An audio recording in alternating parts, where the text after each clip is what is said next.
Hey friends, இன்னைக்கு நம்ம on of Green cables இந்த நாவல் பத்தி பார்க்கலாம். இது யார் எழுதியிருக்காங்கன்னா எல்.எம். மான்ட்காமரி.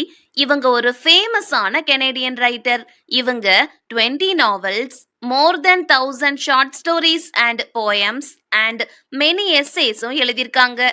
இவங்களுடைய புக்ஸ், டைரிஸ் அண்ட் லெட்டர்ஸை இப்ப வரைக்குமே ரீடர்ஸும் ஸ்காலர்ஸும் ஸ்டடி பண்ணிக்கிட்டு தான் இருக்கிறாங்க. இவங்களுடைய ஃபேமஸ் கலெக்ஷன்ஸ் ஆஃப் ஒர்க்ஸ் என்னலாம்னா Anne of Green Gables series, Emily trilogy, pat of silver bush, the story girl, stand alone novels and so on. இப்போ நம்ம ஆன் ஆஃப் கிரீன் கேபிள்ஸ் இந்த நாவல் பத்தி பார்க்கலாம். இந்த நாவல் 1908 அப்பந்தான் அஃபிஷியலா பப்ளிஷ் ஆயிருக்குது. இந்த நாவல்ல நம்ம ஆன் ஷெர்லி அப்படிங்கிற ஆர்ஃபன் கேர்ளுக்கு எப்படி ஒரு நல்ல ஃபேமிலியும் லைஃபும் கிடைச்சதுன்னு தான் பார்க்க போறோம். இந்த ஸ்டோரி ஃபுல்லாவே பிரின்ஸ் எட்வர்ட் ஐலாண்ட்ல நடக்கிற மாதிரி தான் செட் பண்ணிருப்பாங்க.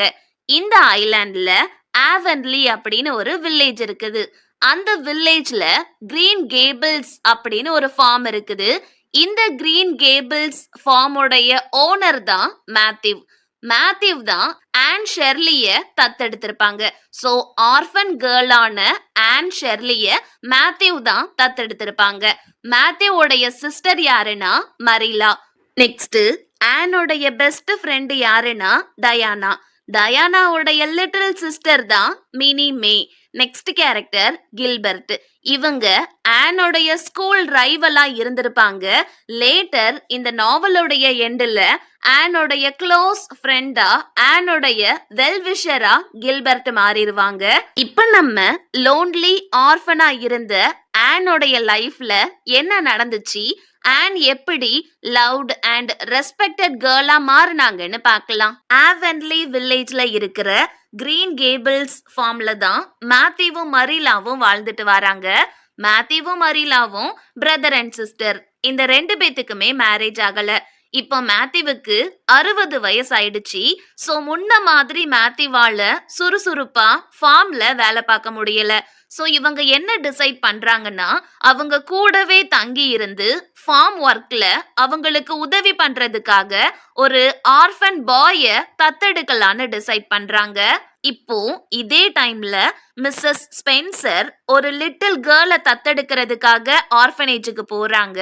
சோ மரிலா மிஸ்ஸஸ் ஸ்பென்சருக்கு என்ன மெசேஜ் சொல்லி அனுப்புறாங்கன்னா, நீங்க ஆர்ஃபனேஜ்ல இருந்து வரும்போது எங்களுக்காகவும் ஒரு 10 இல்ல 11 வயசு இருக்கிற ஒரு ஸ்மார்ட்டான பாய கூட்டிட்டு வாங்கன்னு மரிலா மிஸ்ஸஸ் ஸ்பென்சருக்கு சொல்லி அனுப்புறாங்க. சோ மிஸ்ஸஸ் ஸ்பென்சர் அந்த ஆர்ஃபனேஜ்ல இருந்து லில்லி ஜோன்ஸ் அப்படிங்கிற லிட்டில் கேர்ள அவங்களுக்காக தத்தெடுத்துக்கிடுறாங்க. கூடவே மேத்யூ அண்ட் மரிலாக்காகவும் ஒரு ஆர்ஃபன் சைல்ட கூட்டிட்டு மிஸ்ஸஸ் ஸ்பென்சர் அந்த ஆர்ஃபனேஜ்ல இருந்து கிளம்புறாங்க. அதுக்கப்புறம் மேத்யூ அண்ட் மரிலாக்காக கூட்டிட்டு வந்த அந்த ஆர்ஃபன் சைல்ட ரயில்வே ஸ்டேஷன்ல தனியா விட்டுட்டு மிஸ்ஸஸ் ஸ்பென்சர் அங்க இருந்து கிளம்புறாங்க. இப்போ மேத்யூ அந்த ஆர்ஃபன் சைல்ட கிரீன் கேபிள்ஸுக்கு கூட்டிட்டு வர்றதுக்காக ரயில்வே ஸ்டேஷனுக்கு போறாங்க. மேத்யூ அண்ட் மரிலா எதிர்பார்த்தது என்னமோ ஒரு ஆர்ஃபன் பாய தான். ஆனா மிஸ்ஸஸ் ஸ்பென்சர் அவங்களுக்காக ஆர்ஃபனேஜ்ல இருந்து ஒரு ஆர்ஃபன் கேர்ளை கூட்டிட்டு வந்திருக்காங்க. அந்த கேர்ளுக்கு 11 வயசு இருக்கும். அந்த கேர்ளுடைய நேம் ஆன் ஷெர்லி. இப்போ ரயில்வே ஸ்டேஷன்ல ஆனை பார்த்த உடனே மேத்யூவுக்கு என்ன பண்றதுனே தெரியல. ஏன்னா அவங்க ஃபார்ம் ஒர்க்ல அவங்களுக்கு உதவி பண்றதுக்காக ஒரு பாய தான் எதிர்பார்த்தாங்க. But by mistake Mrs Spencer ஒரு லிட்டில் கேர்ளை கூட்டிட்டு வந்துட்டாங்க. இப்போ அந்த கேர்ள ரயில்வே ஸ்டேஷன்லயே தனியா விட முடியாதுல்ல. சோ மேத்யூ ஆன் ஷெர்லிய கிரீன் கேபிள்ஸுக்கு கூட்டிட்டு வராங்க. மேத்யூவுக்கு ஆன் ஷெர்லிய ரொம்ப பிடிச்சு போயிருது. ஆனா மரிலாக்கு ஆன் அவங்க கூடவே வச்சுக்கிடுறதா இல்லனா ஆனை திருப்பி அனுப்பிட்டு ஒரு ஆர்ஃபன் பாய கூட்டிட்டு வர்றதான்னு மரிலா ஒரே கன்ஃபியூஷன்ல இருக்கிறாங்க. சோ மரிலா ஆனை கூட்டிட்டு மிஸ்ஸஸ் ஸ்பென்சரை மீட் பண்றதுக்காக போறாங்க. போற வழியில மரிலா ஆன் ஷெர்லிய பத்தி நிறைய விஷயங்கள் தெரிஞ்சுக்கிடுறாங்க. ஆன் ஷெர்லி வந்து நோவா ஸ்காட்டியால தான் பிறந்தாங்க. ஆனோடைய parents Walter and Bertha Shirley வந்து ஆன் பிறந்த கொஞ்ச மாசத்திலேயே இறந்து போயிட்டாங்க. அதுக்கப்புறம் ஆன் மிஸ்ஸஸ் தாமஸோடைய வீட்டுல மிஸ்ஸஸ் தாமஸோடைய சில்ட்ரனை கேர் பண்ணிக்கிட்டு இருந்தாங்க. அதுக்கப்புறம் மிஸ்ஸஸ் ஹேமாண்டோடைய வீட்டுல மிஸ்ஸஸ் ஹேமாண்டோடைய சில்ட்ரனை கேர் பண்ணிக்கிட்டு இருந்தாங்க. இந்த டைம்ல நம்ம ஆனுமே ஒரு சைல்டு தான். அதுக்கப்புறம் ஆனுக்கு 10 வயசு இருக்கும்போது ஆன் ஹோப் டவுன்ல இருக்கிற ஒரு கிரவுடட் ஆர்ஃபனேஜ்ல தங்கி இருந்தாங்க. அதுக்கப்புறம் தான் மிஸ்ஸஸ் ஸ்பென்சர் அந்த ஆர்ஃபனேஜ்ல இருந்து ஆன் ஷெர்லிய பிரின்ஸ் எட்வர்ட் ஐலாண்ட்ல இருக்கிற ஆவன்லி வில்லேஜுக்கு மேத்யூ அண்ட் மரிலாக்காக கூட்டிட்டு வந்தாங்க. இப்போ ஆன கிரீன் கேபிள்ஸ்லயே வச்சுக்கிடுறதா இல்லனா ஆன திருப்பி அனுப்பிடுறதான்னு மரிலா ரொம்ப கன்ஃபியூஷன்ல இருக்கிறாங்க. சோ மிஸ்ஸஸ் ஸ்பென்சர் கிட்ட போய் இத பத்தி டிஸ்கஸ் பண்றாங்க. அதுக்கு மிஸ்ஸஸ் ஸ்பென்சர் என்ன சொல்றாங்கன்னா, மிஸ்ஸஸ் பீட்டருக்கு ஒரு கேர்ள் தேவைப்படுது. சோ ஆன நம்ம மிஸ்ஸஸ் பீட்டர் கிட்ட ஒப்படைச்சிடலான்னு சொல்றாங்க. அந்த டைம்ல மிஸ்ஸஸ் பீட்டருமே அங்க வராங்க. மிஸ்ஸஸ் பீட்டர் ரொம்ப மோசமானவங்க. அவங்க கிட்ட வேலை பார்க்கிற சர்வன்ட் கேர்ள்ஸுக்கு மிஸ்ஸஸ் பீட்டர் அளவுக்கு அதிகமா ஒர்க் கொடுப்பாங்க. அந்த கேர்ள்ஸுக்கு தேவையான அளவு சாப்பாடு போட மாட்டாங்க. அந்த கேர்ள்ஸ ரொம்ப மோசமா ட்ரீட் பண்ணுவாங்க. சோ ஆன் ஷெர்லிய மிஸ்ஸஸ் பீட்டர் கிட்ட ஒப்படைக்கிறதுக்கு மரிலாக்கு சுத்தமா விருப்பம் இல்ல. சோ ஆன் ஷெர்லிய கிரீன் கேபிள்ஸ்ல அவங்க கூடவே வச்சுக்கிடலான்னு மரிலா டிசைட் பண்ணிட்டாங்க. ஃபைனலி ஆன் ரொம்ப சந்தோஷப்படுறாங்க. ஏன்னா அவங்களையும் கேர் பண்றதுக்கு அவங்களுக்கு ஒரு ஃபேமிலி கிடைச்சிடுச்சின்னு ஆன் ஷெர்லி பயங்கர ஹாப்பியா இருக்கிறாங்க. இப்போ மரிலா ஆனுக்கு discipline, manners, Christian values and வீட்டு வேலைகள்லாம் எப்படி பார்க்கறதுன்னு ஒரு மதர் மாதிரி இருந்து மரிலா ஆனுக்கு எல்லாத்தையுமே டீச் பண்றாங்க. மீன்வைல் மேத்யூ வந்து ஆன எல்லா விதத்திலையுமே என்கரேஜ் பண்ணி ஆனுக்கு ரொம்ப சப்போர்ட்டிவா இருக்கிறாங்க. ஆன் ஷெர்லிக்கு பிறந்ததுல இருந்தே ஃப்ரெண்டுன்னு யாரும் கிடையாது. ஸோ அவங்களுக்காக ஒரு ஃப்ரெண்டு வேணும்னு ஆன் ஷெர்லி ரொம்ப ஆசைப்பட்டாங்க. அதுக்கேத்தாப்புல அவங்க ஃபார்முக்கு பக்கத்துல வாழ்ற டயானா ஆனோடைய க்ளோஸ் ஃப்ரெண்ட் ஆயிட்டாங்க. இந்த 2 கேர்ள்ஸுமே எப்போதும் ஒன்னாதான் சுத்துவாங்க, சேர்ந்து கேம்ஸ் விளையாடுவாங்க, அவங்களுடைய சீக்ரெட்ஸ் எல்லாம் ஷேர் பண்ணிக்கிடுவாங்க. ஒரு நாள் என்னாச்சுன்னா டீ டைம் அப்போ டயானாக்கு நான் ஆல்கஹாலிக் ராஸ்பெரிய சர்வ் பண்றதுக்கு பதிலா பை மிஸ்டேக் அண்ட் டயானாக்கு ரெட் கரண்ட் ஒயினை சர்வ் பண்ணிருவாங்க. டயானாவும் அதை தெரியாம குடிச்சிருவாங்க. இப்போ டயானாவுடைய மதர் ஆன் மேல பயங்கரமா கோபப்படுறாங்க. ஆன் வேணுக்குனே தான் டயானாக்கு ரெட் கரண்ட் ஒயினை சர்வ் பண்ணதா டயானாவுடைய மதர் நினைக்கிறாங்க. ஸோ இதுக்கப்புறம் ஆனும் டயானாவும் மீட் பண்ணக்கூடாது, 2 பேரும் ஒருத்தர்கிட்ட இன்னொருத்தர் பேசக்கூடாதுன்னு டயானாவுடைய மதர் சொல்லியிருந்தாங்க. லேட்டர் டயானாவுடைய சிஸ்டர் மினி மேக்கு பயங்கரமா உடம்பு சரியில்லாம போயிடுச்சு, வைரல் இன்ஃபெக்ஷன் ஏற்பட்டுடுச்சு. அப்போ ஆன் தான் ப்ராப்பரான ரெமெடி யூஸ் பண்ணி மினி மேய காப்பாத்திருப்பாங்க, மினி மேய குணப்படுத்திருப்பாங்க. அதுக்கப்புறம் டயானாவுடைய மதர் ஆன முழுசா புரிஞ்சுக்கிடுறாங்க, ஆனுக்கு நன்றியோட இருக்கிறாங்க, ஆன முழு மனசோட ஏத்துக்கிடுறாங்க. அகைன் ஆனையும் அவங்க பொண்ணு டயானாவையும் முன்ன மாதிரியே நல்ல ஃப்ரெண்ட்ஸா பேசி பழக விடுறாங்க. ஆனுக்கு அவங்களுடைய ரெட் ஹேரை பத்தி யாராச்சும் ஏதாச்சும் சொல்லிட்டாங்கன்னா ஆனால அவங்க கோபத்தை கண்ட்ரோல் பண்ணவே முடியாது. ஆன் அவங்களுடைய ரெட் ஹேரை பத்தி ரொம்ப சென்சிட்டிவா இருப்பாங்க. ஒரு நாள் என்னாச்சுன்னா மிஸ்ஸஸ் ரேச்சல் ஆனோடைய ரெட் ஹேரை பாயிண்ட் அவுட் பண்ணி ஆனோடைய அப்பியரன்ஸை இன்சல்ட் பண்ற மாதிரி பேசியிருந்தாங்க. அதுல கோபமான ஆன் ரேச்சலை பயங்கரமா திட்டி கத்தி அனுப்பி விட்டுருதாங்க. என்னதான் ஆன் அப்பப்ப சில தவறுகள் பண்ணாலும் அந்த மிஸ்டேக்ஸ்ல இருந்து நிறைய விஷயங்களை கத்துக்கிடுவாங்க. மரிலாவுடைய ப்ராப்பர் கைடன்ஸாலையும் மேத்யூவுடைய சப்போர்ட்டாலையும் ஆன் அவங்கள இம்ப்ரூவ் பண்ண ட்ரை பண்ணிக்கிட்டே தான் இருக்கிறாங்க. இப்போ ஆன் ஸ்கூலுக்குலாம் போக ஆரம்பிச்சிட்டாங்க. ஆன் ரொம்ப நல்லாவே படிக்கிறாங்க. ஆனுடைய லைஃப்ல எல்லாமே ஸ்மூத்தா போகுது. ஆனா கில்பர்ட் அப்படிங்கிற பையன் மட்டும் நம்ம ஆனுக்கு ஒரே தொல்லையா இருக்கிறான். கில்பர்ட் பயங்கர ஹேண்ட்ஸமா இருக்கிறான், ஸ்மார்ட்டான பையனும் கூட. ஆன் ஷெர்லி உடைய ஹேர் ரெட் கலர்ல இருக்கும்ல, அதனால ஆன கேரட்ஸ்னு சொல்லி கில்பர்ட் பயங்கரமா கிண்டல் பண்றான். ஆன் வேற அவங்களுடைய ரெட் ஹேரை பத்தி ரொம்ப சென்சிட்டிவா இருப்பாங்கல்ல, சோ கோபத்துல ஆன் அவங்களுடைய ஸ்லேட்டை எடுத்து கில்பர்ட்டுடைய மண்டையிலேயே போடுறாங்க.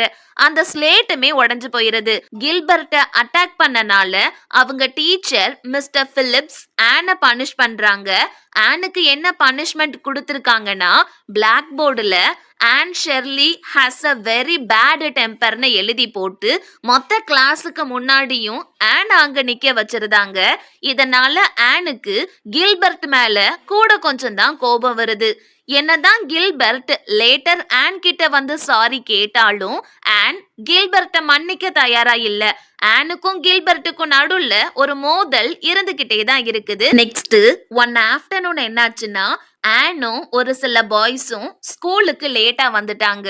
சோ லேட்டா வந்த எல்லாருக்கும் பனிஷ்மெண்ட் கொடுக்கறத விட்டுட்டு அவங்க டீச்சர் மிஸ்டர் பிலிப்ஸ் நம்ம ஆன் ஷெர்லிக்கு மட்டும் பனிஷ்மெண்ட் கொடுக்கறாங்க.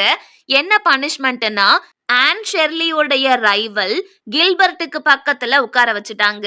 அப்பெல்லாம் கேர்ளையும் பாயையும் பக்கத்து பக்கத்துல உட்கார வைக்கிறதே பெரிய பனிஷ்மெண்ட் தான், பெரிய அசிங்கமா நினைப்பாங்க. சோ கில்பர்ட்டுக்கு பக்கத்துல நம்மள உட்கார வச்சுட்டாங்களேன்னு ஆன் ரொம்ப எம்பாரசிங்கா ஃபீல் பண்றாங்க. என்னதான் ஸ்கூல்ல கில்பர்ட் அவங்க டீச்சர் மிஸ்டர் பிலிப்ஸ்லாம் ஆனுக்கு தொல்லையா இருந்தாலும் ஆன் தொடர்ந்து ஹார்ட் ஒர்க் பண்ணி நல்லா படிக்கிறாங்க. ஆன் வளர வளர மோர் ரெஸ்பான்சிபிள் அண்ட் மெச்சூர் ஆயிட்டாங்க. ஸ்டோரிஸ் ரைட் பண்றது, நாடகங்கள்ல நடிக்கிறது, ஃப்ரெண்ட்ஸோட டைம் ஸ்பெண்ட் பண்றதுன்னு ஆன் அவங்களுடைய லைஃபை பயங்கரமா என்ஜாய் பண்றாங்க. பட் அப்பப்ப ஒரு சில குறும்புகள் தவறுகள்லாம் பண்ணுவாங்க. அவங்களுடைய ரெட் ஹேரை எல்லாரும் கிண்டல் பண்றாங்கன்னு ரெட் ஹேரை பிளாக்கா டை பண்ண ட்ரை பண்ணாங்க. பட் அதோடைய ரிசல்ட் ரொம்ப மோசமா இருந்துச்சு. அதுக்கப்புறம் ஒரு நாள் ஆன் ஷெர்லி டிராவல் பண்ணிக்கிட்டு இருந்த போட்டு வந்து பாண்டுல மூழ்கிக்கிட்டு இருந்துச்சு. அப்போ கில்பர்ட் தான் ஆனை காப்பாத்துனாங்க. சோ கில்பர்ட் ஆனை கிண்டல் பண்ணத ஆன் மறந்து மன்னிச்சு கில்பர்ட்டை ஃப்ரெண்டா ஏத்துக்கிட்டாங்க. இப்போ அவங்க ஸ்கூலுக்கு ஒரு நியூ டீச்சர் வராங்க, மிஸ் ஸ்டேசி. இவங்க நம்ம ஆனுடைய இன்டெலிஜென்ஸ் அண்ட் கிரியேட்டிவிட்டியை பார்த்து ஆன் மாதிரியே டேலண்டடா இருக்கிற மற்ற ஸ்டூடெண்ட்ஸையும் பயங்கரமா என்கரேஜ் பண்றாங்க. அவங்கள குவீன்ஸ் அகாடமி நடத்துற என்ட்ரன்ஸ் எக்ஸாமுக்கு ப்ரிப்பேர் பண்ண சொல்றாங்க. ஆனுமே பயங்கரமா ஹார்ட் ஒர்க் பண்ணி படிக்கிறாங்க. இப்பவுமே ஆனுக்கும் கில்பர்ட்டுக்கும் நடுவுல சின்ன சின்ன மோதல் இருக்கும். பட் அது நம்ம ரெண்டு பேத்துல யாரு ஸ்கூல் ஃபர்ஸ்ட் வராங்கன்னு பார்ப்போம், நம்ம ரெண்டு பேத்துல யாரு நிறைய மார்க் எடுக்கிறாங்கன்னு பார்ப்போம்னு ஒரு ஹெல்தியான ஃபைட்டா தான் இருந்துச்சு. பிரின்ஸ் எட்வர்ட் ஐலாண்ட்லயே ஆன் அண்ட் கில்பர்ட் தான் ஹையஸ்ட் மார்க்ஸ் ஸ்கோர் பண்ணிருக்காங்க. தென் ஆன் அண்ட் கில்பர்ட் வந்து குவீன்ஸ் அகாடமில டீச்சர் ட்ரைனிங்காக ஜாயின் பண்றாங்க. அங்க ஆன் ரொம்ப நல்லா படிச்சனால ஆனுக்கு ஸ்காலர்ஷிப்புமே கிடைக்குது. அதை யூஸ் பண்ணி ரெட்மாண்ட் காலேஜ்ல அவங்களுடைய ஹையர் எஜுகேஷனை கண்டினியூ பண்ணலான்னு ஆன் டிசைட் பண்றாங்க. இப்போ குவீன்ஸ் அகாடமில அவங்களுடைய ஸ்டடீஸை நல்லபடியா முடிச்சிட்டு ஆன் கிரீன் கேபிள்ஸுக்கு திரும்ப வராங்க. இப்போ என்ன ஆச்சுன்னா, மேத்யூ ஹார்ட் அட்டாக் வந்து இறந்து போயிட்டாங்க. இப்போ மேத்யூவுக்கு எதனால ஹார்ட் அட்டாக் வந்துச்சுன்னு பார்த்தா, மேத்யூ அண்ட் மரிலா அவங்களுடைய என்டையர் லைஃப் சேவிங்ஸை ஆபி பேங்க்ல தான் போட்டு வச்சிருந்தாங்க. இப்போ அந்த பேங்க்குக்கு கடன் அதிகமா ஆயிட்டனால அந்த பேங்கை அப்படியே க்ளோஸ் பண்ணிட்டதா நியூஸ் பேப்பர்ல போட்டிருக்காங்க. தட் மார்னிங் அந்த நியூஸ் பேப்பர்ல இந்த பேங்கை பத்தின நியூஸ் ரீட் பண்ண உடனே, நம்ம இவ்வளோ நாளா பேங்க்ல சேர்த்து வச்ச பணம் எல்லாம் போயிடுச்சே அப்படின்னு அந்த ஷாக்ல அந்த பெயின்ல தான் மேத்யூவுக்கு ஹார்ட் அட்டாக் வந்திருக்கு. மேத்யூவும் இறந்து போயிட்டாங்க. மேத்யூவோடைய இறப்பு ஆன் அண்ட் மரிலாவ ரொம்ப டீப்பா பாதிச்சது. மேத்யூவோடைய லாஸ்ட் வேர்ட்ஸ் ஆனுக்கு என்னவா இருந்துச்சுன்னா, உன்னை நினைச்சு நான் ரொம்ப ப்ரௌடா ஃபீல் பண்றேன்னு மேத்யூ சொல்லியிருப்பாங்க. அதுக்கப்புறம் ஆனுக்கு என்ன தெரிய வருதுன்னா, மரிலாவுடைய கண் பார்வை குறைஞ்சுக்கிட்டே வருது. சூன் மரிலா பிளைண்ட் ஆயிருவாங்கன்னு ஆனுக்கு தெரிய வருது. ஸோ ஆன் என்ன டிசைட் பண்றாங்கன்னா, இதுக்கு முன்னாடி ஸ்காலர்ஷிப்பை யூஸ் பண்ணி ரெட்மோண்ட் காலேஜ்ல ஜாயின் பண்ணி அவங்களுடைய ஹையர் எஜுகேஷனை கண்டினியூ பண்ணலான்னு கனவு கண்டு வச்சிருந்தாங்கல்ல. இப்ப அந்த ட்ரீம மரிலாக்காக ஆன் கிவ் அப் பண்றாங்க. இப்போ கிரீன் கேபிள்ஸ்லயே தங்கி மரிலாவ கேரோட பாத்துக்கிடலான்னு ஆன் டிசைட் பண்ணிட்டாங்க. ஆனோடைய இந்த முடிவை கேட்ட கில்பர்ட் ஆனுக்காக அவங்களுக்கு ஆவன்லில கிடைச்ச டீச்சிங் பொசிஷனை விட்டு கொடுக்கறாங்க. சோ தட் ஆன் கிரீன் கேபிள்ஸ்லயே தங்கி ஆவன்லி வில்லேஜ்ல இருக்கிற ஸ்கூல்லயே வேலை பார்த்து மரிலாவையும் கேரோட பாத்துக்கிடலாம்.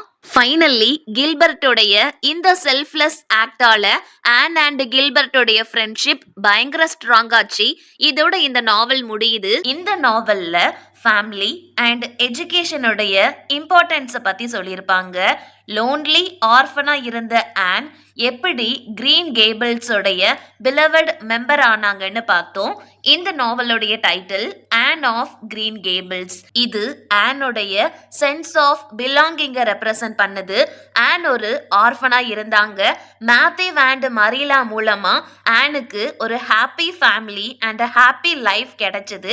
இதுல கிரீன் கேபிள்ஸ் அப்படிங்கிறது சாதாரண ஃபார்ம் லேண்டை ரெப்ரசன்ட் பண்ணல, மேத்யூ அண்ட் மரிலாவுடைய லைஃபை ரெப்ரசன்ட் பண்ணுது.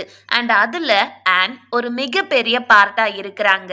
அந்த கிரீன் கேபிள்ஸ்ல ஒரு பார்ட்டா, அந்த கிரீன் கேபிள்ஸ் உடைய பிலவட் மெம்பரா ஆன் இருக்கிறாங்க. சோ அவ்வளவுதான் இந்த நாவலுக்கான short essay, detailed essay and MCQs நம்ம பிளாக்ல போஸ்ட் பண்ணியிருக்கேன். அதோடைய லிங்க் டிஸ்கிரிப்ஷன்ல இருக்குது. மறக்காம போய் பாருங்க. அப்படியே சப்ஸ்கிரைப் பண்ணையும் மறந்துடாதீங்க. Thank you. Have a nice day.